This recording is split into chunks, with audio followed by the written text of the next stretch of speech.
is a great question from the audience.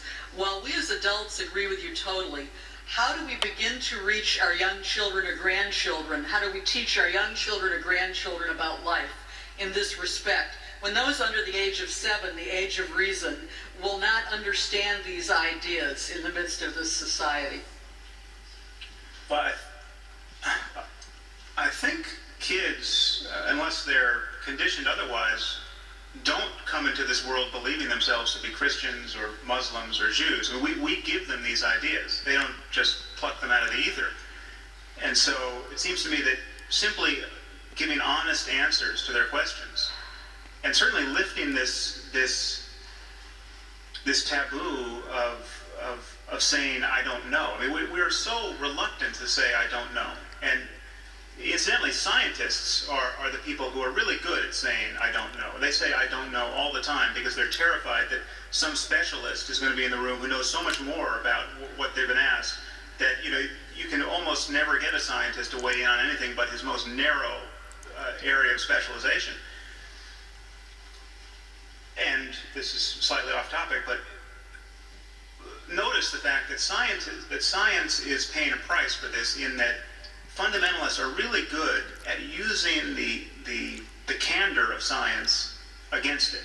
I mean, whenever scientists say I don't know on Larry King Live, therein rush 1,000 fundamentalists, you know, giving us the God of the gaps there. And that's really what intelligent design is. It is politics and religion masquerading as science.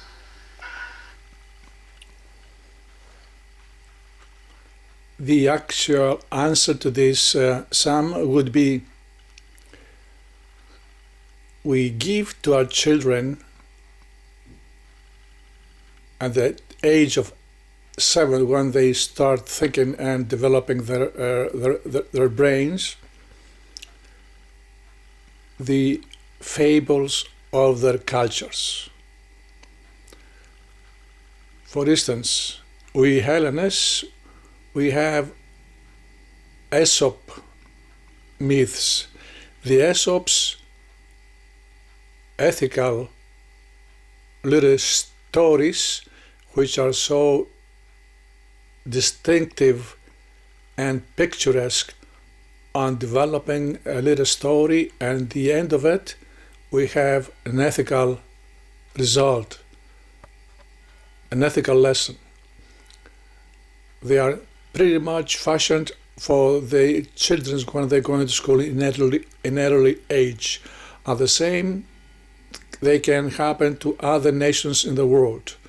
The Redskin Indians, they can come up as well as they came on with their own histories of their grandfathers, histories of the forest, of the animals,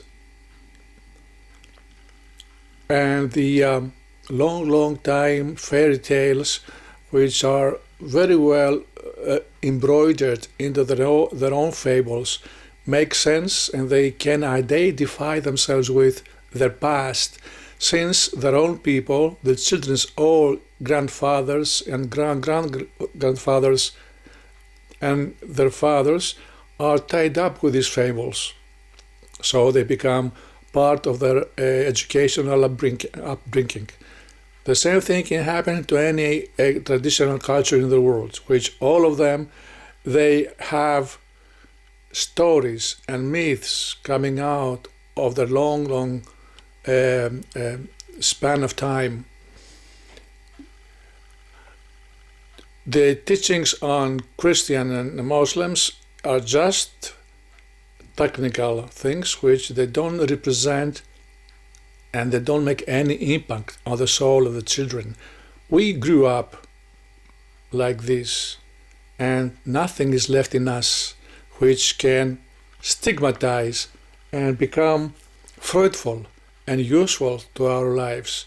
All of those teachings are gone, disappeared, until we discovered our real roots.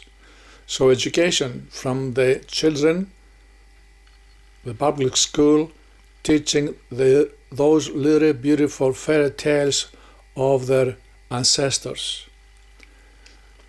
What you said, that they jump in a case when a scientist does not have an answer to something. They jump in and they give their own answer. They take advantage of this moment.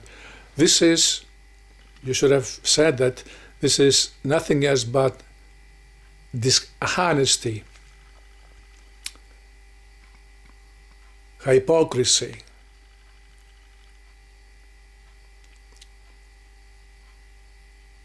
adventurism,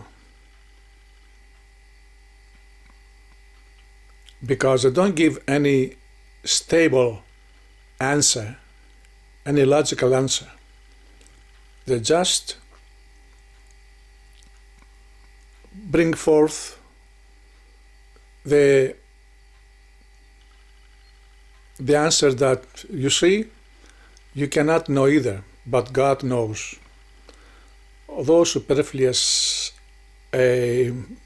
answers are such stupid and such downgrading for a human intelligence.